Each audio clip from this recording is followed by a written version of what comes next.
যামুনাচার্য, যিনি ছিলেন অনেক বড় আচার্য।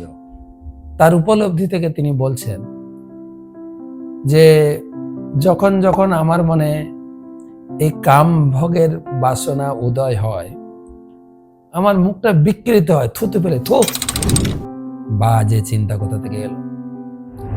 একটা বিচার্য বিষয় যে যামুনাচার্যের মতো ব্যক্তিরও কাম চিন্তা আসছে, অর্থাৎ এই শরীর যতদিন আছে, পুরুষ শরীর, স্ত্রী শরীর, বিপরীত লিঙ্গের প্রতি একটা আকর্ষণ থাকেই। কেউ বলতে পারবে না আমি যে এইসব কাম বাসনা বা বিপরীত লিঙ্গের আকর্ষণের প্রতি আমি মুক্ত না। যতদিন শরীর থাকবে, যাবৎ শরীর তাবৎ তৃষ্ণা নাহি টুটে।